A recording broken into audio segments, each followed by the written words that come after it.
Just have a fun and listen to it.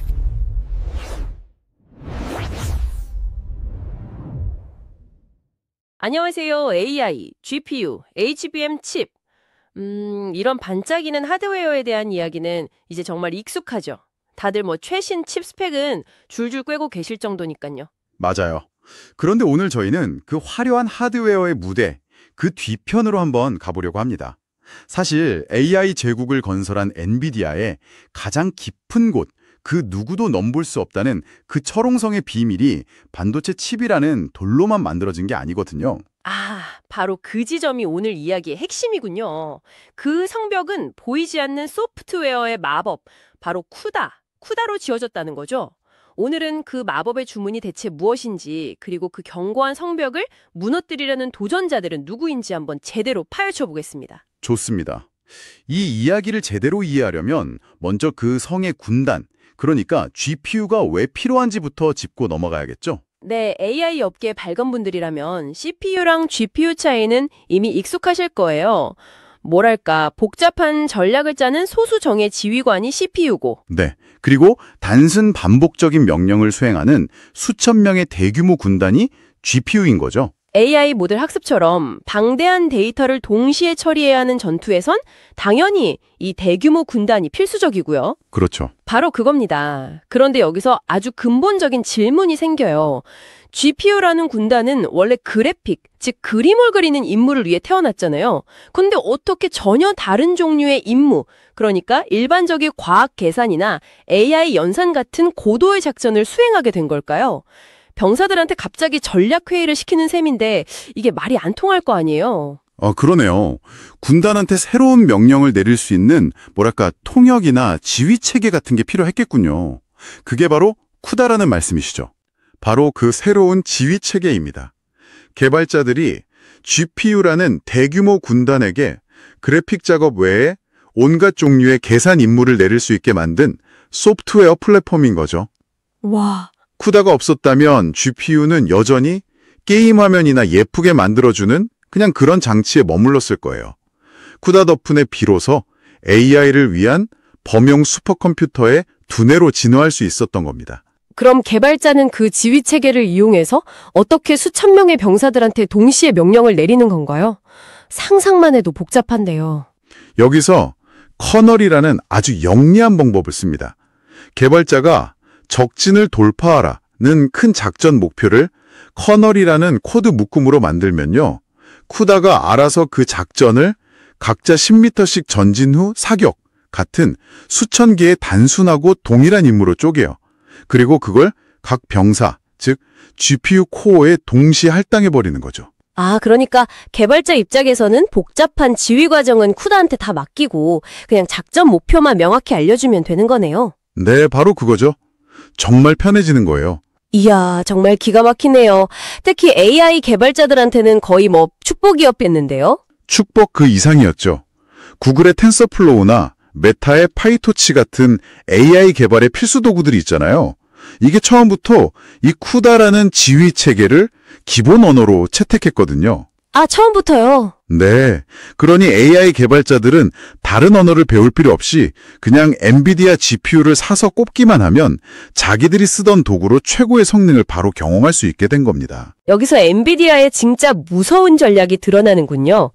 최고의 무기, 즉 GPU만 파는 게 아니라 그 무기를 가장 잘 쓸 수 있는 훈련 교본이랑 지휘체계, 이 쿠다까지 독점적으로 공급해서 아예 시장의 표준을 만들어버린 거잖아요. 심지어 새로운 무기가 나올 때마다 훈련 교본도 함께 업데이트하는 공진화 전략을 씁니다. 예를 들어 호퍼라는 신형 GPU가 나오면 그 성능을 120% 끌어낼 수 있는 새로운 전술이 포함된 쿠다 업데이트 버전이 함께 배포되죠. 와. 대표적인 사례가 TF32라는 새로운 데이터 형식 지원이에요. TF32요? 그건 또 어떤 신무기인가요? 기존 AI 연산에서는요. 속도가 빠른 대신 정밀도가 낮은 16구경 탄환, FP16이라고 부르거든요. 그리고 정밀도는 높은데 무겁고 느린 32구경 탄환, FP32 사이에서 고민을 해야 했어요. 속도냐 정확성이냐. 그렇죠. 그런데 엔비디아가 하드웨어적으로 16구경 탄환의 속도랑 32구경 탄환의 파괴력을 합친 TF32라는 신형 탄환을 개발한 겁니다. AI 학습 속도가 정말 말도 안 되게 빨라졌죠. 잠깐만요. 그럼 정말 중요한 건 다른 제조사 총에서는 이 신형 탄환을 쓸 수 없다는 거겠네요? 오직 엔비디아의 총과 그들만의 사격술, 즉 쿠다를 통해서만 가능한 거고요. 바로 그겁니다. 하드웨어의 혁신적인 기능을 독점적으로 제어하고 개발자들이 아주 쉽게 이 신기술을 사용하게 만드는 통로가 바로 쿠다인 셈이죠. 여기서 그치지 않고요. 아예 부대찌개 밀키트처럼 모든 재료를 다 담아놓은 라이브러리 생태계까지 제공합니다. 라이브러리 생태계라는 건 개발자들이 더 편하게 요리할 수 있도록 미리 손질된 재료들을 모아놓은 거라고 보면 될까요? 그 비유가 딱 맞네요. 거기서 한 발 더 나아가면 단순히 손질된 재료를 넘어서 거의 미슐랭 셰프의 비밀 레시피까지 제공하는 수준입니다. 예를 들어 cuDNN이라는 라이브러리는 딥러닝의 핵심 요리법, 그러니까 컨볼루션, 풀링 같은 것들을 가장 빠르게 만드는 법을 알려주고요. 텐서알티는 완성된 요리, 즉 AI 모델을 손님에게 가장 빨리 배달할 수 있도록 최적화해주는 역할을 하죠. 아, 배달 최적화. 네, 우리가 실생활에서 AI를 체감하게 만드는 주역들이에요. 예를 들면 어떤 게 있을까요? 자율주행차가 눈앞의 보행자를 인식하고 0.1초 만에 멈추느냐, 1초 만에 멈추느냐는 생사가 걸린 문제잖아요. 그렇죠. 텐서알티는 바로 그 반응 속도를 극한까지 끌어올리는 역할을 합니다.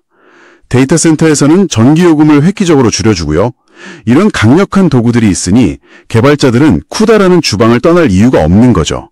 아주 달콤한 당근인 셈입니다. 당근이 있으면 채찍도 있겠죠. 한번 그 세계에 들어가면 빠져나오기 힘든, 소위 말하는 가돌이 효과가 여기서 생기는 거군요. 이 지점이 바로 쿠다가 단순한 기술을 넘어 엔비디아의 막강한 해자가 되는 이유일 텐데요. 이 철옹성은 대체 얼마나 견고한 건가요? 그 견고함의 핵심은 바로 개발자 로깅 효과에 있습니다. 쿠다가 처음 나온 게 2006년이에요. 거의 20년 가까운 시간 동안 전 세계 400만 명이 넘는 개발자들이 쿠다라는 언어로 수많은 AI 프로그램을 만들어 왔습니다. 400만 명이요? 네. 인터넷을 뒤지면 나오는 거의 모든 AI 관련 코드, 논문, 노하우가 쿠다를 기반으로 하고 있죠. 이게 바로 철옹성의 벽돌이 된 겁니다. 한번 쿠다로 성을 지은 기업 입장에서는 다른 재료로 성을 다시 짓는다는 건 상상하기 어렵겠네요.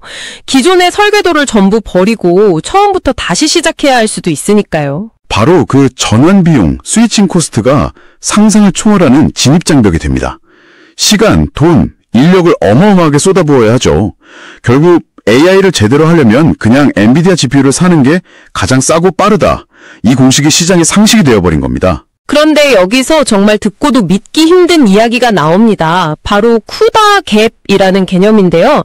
엔비디아의 진짜 힘이 칩 자체의 성능이 아니라 소프트웨어 최적화에 있다는 거잖아요. 핵심을 정확히 짚으셨어요. 가끔 경쟁사 GPU가 서류상 스펙, 즉 TFLOPS 수치가 더 높게 나올 때도 있습니다. 네. 그런데 막상 똑같은 AI 작업을 시켜보면 18년간 온갖 노하우로 최적화된 쿠다 덕분에 엔비디아 GPU가 더 빠른 그런 기현 현상이 벌어지죠. 이게 바로 쿠다 갭입니다. 잠깐만요. 지금 하시는 말씀은 하드웨어 스펙이 전부가 아니라는 수준을 넘어서 소프트웨어만으로 물리적인 칩 성능을 거의 2배로 만드는 마법을 부릴 수 있다는 거잖아요. 이건 마치 똑같은 엔진을 가진 자동차인데 운전사 한 명 바꿨다고 속도가 2배 빨라지는 것과 같은데요. 이게 정말 가능한 일인가요? 비유가 과격하게 들릴 수 있지만 실제로 그렇습니다. 한 분석에 따르면 잘 최적화된 소프트웨어는 하드웨어 자체의 성능이 30%에서 많게는 99% 더 강력한 것과 같은 효과를 낸다고 해요. 99%요? 네, 현재 가장 강력한 경쟁 플랫폼인 AMD의 ROCm과 비교해도 실제 작업 환경에서는 여전히 10%에서 30% 정도의 성능 우위를 보입니다. 솔직히 좀 배신감이 드는데요. 저는 지금까지 비싼 돈 주고 GPU 살 때 티플롭스 같은 하드웨어 스펙만 보고 이게 더 성능이 좋구나 하고 판단했는데 그게 다가 아니었다는 거잖아요. 심지어 스펙이 낮은 칩이 소프트웨어 때문에 더 빠를 수도 있다니. 그럼 소비자들은 도대체 뭘 믿고 제품을 사야 하는 거죠? 바로 그래서 기업들이 대규모 언어 모델, LLM 벤치마크 같은 실제 성능 테스트 결과를 중요하게 보는 겁니다. 최근 한 LLM 벤치마크에서는 엔비디아의 H100 GPU가 경쟁사인 AMD의 MI300X보다 30.8% 이상 빠른 처리량을 보였다는 결과도 나왔죠. 아, 결국 고객들은 단순히 종이 위스펙에 돈을 내는 게 아닙니다. 우리가 하려는 작업에서 확실히 최고의 성능이 나온다는 쿠다의 보증 수표에 기꺼이 프리미엄을 지불하는 셈이죠. 정말 막강한 철옹성이네요. 하지만 역사상 무너지지 않는 성은 없었잖아요. 이 독점의 균열을 내려는 도전자들도 분명히 있겠죠. 물론입니다. 가장 강력한 공송추를 들고 온 도전자는 역시 AMD입니다. AMD는 ROCm 루쿰이라는 플랫폼으로 쿠다의 정면으로 맞서고 있는데요. ROCam의 핵심 전략은 비용 효율성입니다. 아, 성능은 좀 감소하더라도 훨씬 저렴한 가격으로 성벽의 아래쪽부터 공략하겠다는 거군요. 네, 과거에는 ROCm이 쿠다 대비 40에서 50%까지 성능이 뒤처져서 상대가 안 됐지만 최근 그 격차를 10에서 30% 수준까지 무섭게 좁혔습니다. 오, 많이 따라왔네요. 그렇죠. 그러면서 가격은 엔비디아 GPU보다 15%에서 많게는 40%까지 저렴하죠. 아주 최고의 성능이 필요하지 않는 작업에서는 충분히 매력적인 대안으로 떠오르고 있는 겁니다. AMD 말고 또 다른 전략을 쓰는 경쟁자는 없나요? 물 자체를 바꾸려는 시도를 하고 있어요. 성벽을 공격하는 게 아니라 성벽의 존재 자체를 무의미하게 만들겠다는 거죠. 바로 개방형 표준을 내세운 원API입니다. 개방형 표준이라면 특정 영주에게 종속되지 않는 자유도시 같은 개념인가요? 정확합니다. 인텔의 목표는 엔비디아의 못 낀 전략, 즉 성안에 가두는 전략 자체를 무력화하는 겁니다. 원API는 SYCL, 시클이라는 개방형 표준을 통해 개발자들이 CPU, GPU, FPGA 등 어떤 종류의 칩을 쓰던 그게 인텔 것이든 AMD 것이든 상관없이 단 하나의 코드로 모든 프로그램을 돌릴 수 있게 하자는 아주 야심찬 비전입니다. 와, 벤더 중립성, 코드 이식성이 핵심 가치죠. 굉장히 이상적인 목표네요. 하지만 문제는 역시 아까 말한 전원 비용 아닌가요? 개발자들이 20년간 쌓아올린 저 방대한 쿠다 코드를 버리고 그 자유도시로 이주할 수 있을까요? 인텔도 그 점을 너무나 잘 알고 있습니다. 그래서 시클로매틱이라는 아주 흥미로운 이주 지원 도구를 내놨어요. 일종의 자동 번역기인데요. 기존의 쿠다 코드를 SYCL 코드로 자동으로 변환해줍니다. 아, 번역기요. 네. 그런데 그 변환율이 무려 90%에서 95%에 달해요. 95%나요? 그럼 개발자는 나머지 5%에서 10% 정도의 깨진 부분만 손보면 된다는 거잖아요. 이건 전환 비용을 획기적으로 낮출 수 있는 거의 게임 체인저가 될 수도 있겠는데요. 그렇습니다. 물론 그 나머지 5%를 수정하는 게 생각보다 까다로울 수 있다는 비판도 있지만 엔비디아가 쌓아올린 소프트웨어 롯긴에 가장 단단한 기반을 흔들 수 있는 엄청난 잠재력을 가진 시도임에는 틀림없습니다. 정리를 해보면 정말 흥미로운 삼국지네요. 최고의 성능과 압도적인 생태계로 천하를 통일한 위나라 쿠다, 비용 효율성을 무기로 영토를 넓혀가는 총나라 ROCm, 그리고 벤더 중립성이라는 새로운 이념으로 판 자체를 바꾸려는 오나라 원API. 이 경쟁 구도가 앞으로 AI 인프라 시장의 미래를 결정하겠군요. 네, 이 세 플랫폼의 경쟁이 바로 AI 시대의 패권을 결정하는 가장 중요한 전쟁터가 될 겁니다. 오늘 정말 깊이 있는 이야기였습니다. 엔비디아의 진정한 가치가 눈에 보이는 GPU 칩이 아니라 20년간 공들여 구축해온 쿠다라는 보이지 않는 소프트웨어 생태계에 있다는 점을 다시 한번 확인했네요. 맞아요.